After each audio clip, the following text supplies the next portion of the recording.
For the first time mga idol, simula nang mabuo ang bagong super team ng New York Knicks sa pagkakakuha kina Karl Anthony Towns at Mikal Bridges, na subukan nga agad ito sa kanilang unang preseason game laban sa Charlotte Hornets. Bagamat hindi maganda ang kanilang simula, nagawa para naman nga po nila ditong manalo 111-109 sa pangunguna ni Mac McBride na nagtala ng 22 points at Landry Shamet na merong 16 points. Bagamat naging limitado ang playing time ni na Jalen Bronson na merong 12 points at Karl Anthony Towns na gumawa ng 10 points, maganda pa nga dito, syempre unti-unti na nga silang nakakabuo ng team chemistry. Sa ngayon, syempre ginagamay para naman nga po nila ang galaw ng bawat isa. Ngunit kapag naging maganda na nga po ang kanilang ginagawang plano at nasusunod na ang game plan ni Coach Tom Thibodeau, mas lalo nga pong lalakas ang Knicks. Siyempre, ayon sa mga analyst, napakalaki nga po dito ang may aambag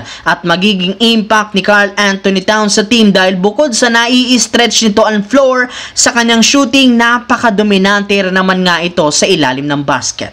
Samantala, bigo nga po mga idol ang Los Angeles Lakers na makuha ang kanilang unang panalo matapos silang matalong muli sa second game laban sa Phoenix Suns 118-114. Sa kabila nga po ng maaga nilang paglamang dito ng double digit, nagawa para naman nga silang makambaka ng Phoenix Suns sa huling minuto ng fourth quarter. Ngunit kahit natalo ang Lakers, napakaganda rin naman ng performance dito ng kanilang starting five, kung saan naipakita nila dito ang napakagandang chemistry na siyang naging rason bakit nagiging unstoppable silang lima.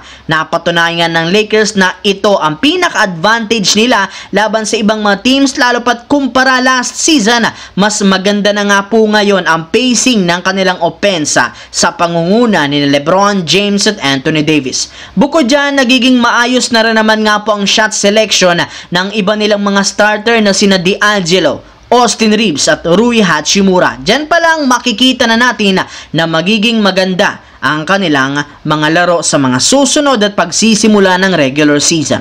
Sa kabilang banda, sa simula nga po ng preseason, naging maswerte agad ang Milwaukee Bucks dahil Detroit Pistons nga ang isa sa mga worst team last season ang una nilang makakatapat. Kaya hindi na nakapagtataka bakit bago pa man magsimula ang laban, inaasahan ng mananalo ang Milwaukee Bucks. At pinapatunayan nga nila ito matapos itong maagang tambakan. Ang problema, hindi pa rin talaga nawawala hanggang ngayon ang sumpa ng kanilang head coach na si Doc Rivers dahil simula nga sa pagkakaroon ng 19 points na kalamangan, sa pagtatapos nga natalo at natambakan sila, nabaliktad pa matapos mag-struggle sa shooting ang kanilang mga players simula ng ibangko sina Damian Lillard at Bobby Portis Jr. Pero sa kabila nga po ng pag-choke ng Milwaukee Bucks, hindi rin naman dito naapektuhan ang kanilang team dahil isa lamang nga itong exhibition game. So yun lamang mga idol ang ating bagong video ngayon. Once again, this is your J-Zone TV. Huwag kalimutang mag-like,